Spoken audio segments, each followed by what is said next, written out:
안녕하십니까. 조국혁신당 국회의원 김주정입니다. 저희 오늘 조국혁신당 의원 일동은 이스라엘의 집단 학살을 규탄하기 위해서 이 자리에 섰습니다. 여러분들도 홀로코스트를 잘 기억하실 겁니다.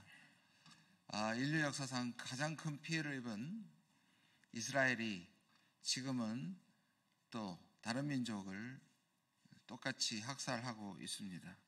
피해자가 가해자의 모습으로 돌아온 역사의 역설 앞에서 분노합니다.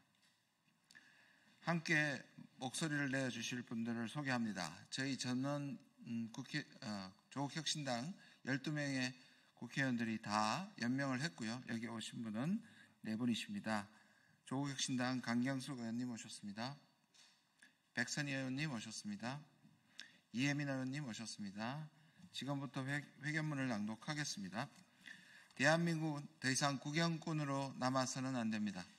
우리는 전쟁광 이스라엘의 집단 학살을 강력히 규탄합니다. 이스라엘이 230만 팔레스타인을 멸절하기 위해 수단과 방법을 가리지 않고 집단 학살을 자행하고 있는 현실이 너무 무섭고 두렵습니다. 하마스의 민간인 공격은 분명히 잘못입니다. 그러나 집단 학살을 우리는 용납할 수 없습니다.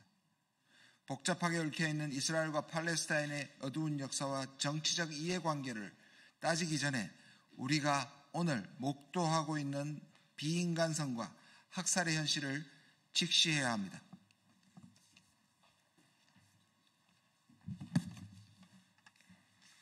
지난 9월 16일 UN 인권위원회 조사위원회도 이스라엘의 행위를 집단 학살, 제노사이드라고 하죠. 그렇게 규정했습니다. 조사위원회의 발표에 따르면 2023년 10월 7일부터 2025년 7월 31일까지 6만 199명의 팔레스타인인이 사망했습니다. 그중 18,430명은 어린이, 9,735명은 여성입니다.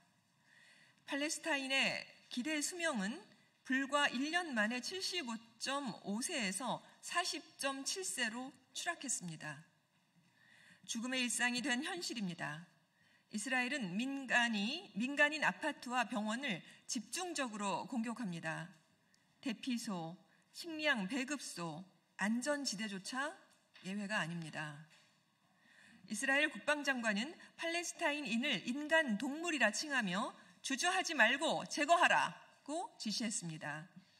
그 결과 노인, 임산부, 장애인, 어린이, 의료진, 언론인, UN 구호 요원까지 살해되고 있습니다.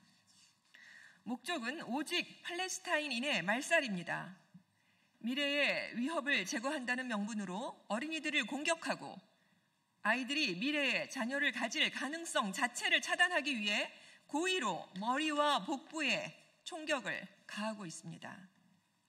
일부러 산부인과 병동과 생식, 모성 건강시설을 집중적이고 체계적으로 파괴합니다.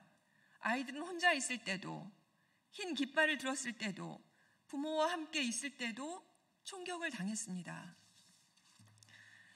팔레스타인인은 가방만 들어도 테러리스트로 몰립니다.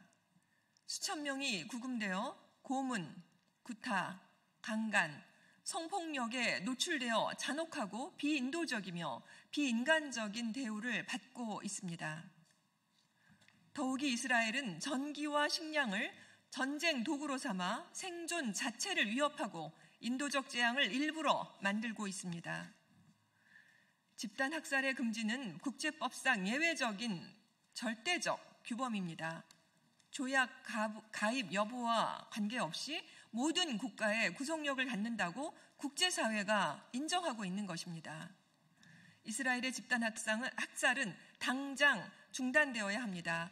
그것이 인류가 유지될 수 있는 최소한의 양심입니다.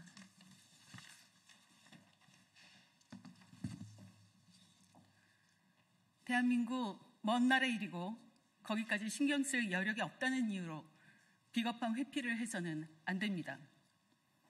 애써 외면하거나 침묵하는 사이 우리는 참혹한 범죄 행위에 가담하게 됩니다. 실제로 이스라엘의 집단 학살에 한국의 무기와 장비가 사용될 수도 있습니다.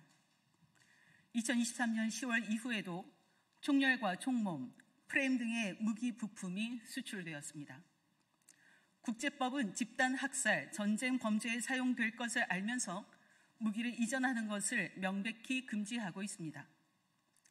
한국은 즉시 이스라엘에 대한 무기 수출을 중단해야 합니다. 더욱이 오는 10월 17일부터 열리는 국내 최대 방산 전시회인 2025년 아덱스에 이스라엘 국방부와 방산기업 등 9곳이 참가 신청을 했습니다. 그중에는 가자 전쟁에 무인기를 제공해 학살에 이용된 것으로 알려진 기업도 포함되어 있습니다. 우리가 그들의 학살 무기를 홍보하는 장을 열어줘야 합니까? 대한민국 국방부는 당장 그들의 입국을 금지해야 합니다.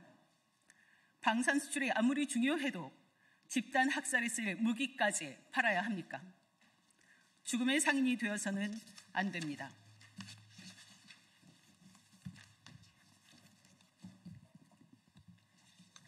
한반도의 평화를 강조하면서 팔레스타인의 평화를 외면한다면 그것은 모순입니다. 대한민국은 2025년 9월 유엔 안보리 의장국을 맡고 있습니다. 우리 대통령은 이제 곧 유엔 총회 기조연설과 안보리 회의를 직접 주재합니다. 평화를 제1의 가치로 여기고 평화가 최초가 되어야 한다고 믿는 대한민국의 대통령은 이 자리에서 이스라엘의 집단 학살 중단을 촉구하는 메시지를 발표해야 합니다.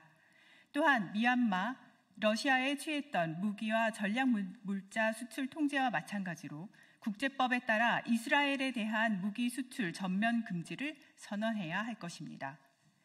또한 우리 정부는 팔레스타인의 독립국가 지위를 인정해야 합니다. 두 국가론을 주장하면서 팔레스타인 국가를 인정하지 않는 것은 위선입니다.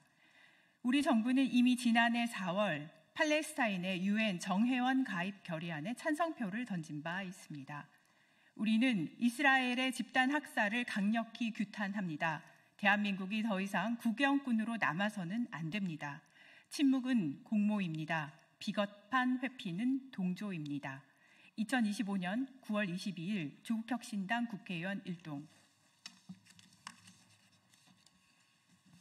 두 가지만 더 추가로 말씀드릴 게 있습니다. 또 최근에 가자 전쟁 중단 휴전 결의안에 15개국 상임 비상임국 안보리에서 미국의 거부권으로 다시 중단되었습니다. 미국이 이스라엘 정쟁을 부추기고 있습니다. 최근에는 트럼프는 네타냐후와 이스라엘의 국방장관을 전범으로 지정했던 국제사법재판소 검사를 제재하고 있습니다. 이제 이스라엘 범죄가 미국의 범죄가 되고 있습니다. 이상 기자회견을 마치도록 하겠습니다. 고맙습니다.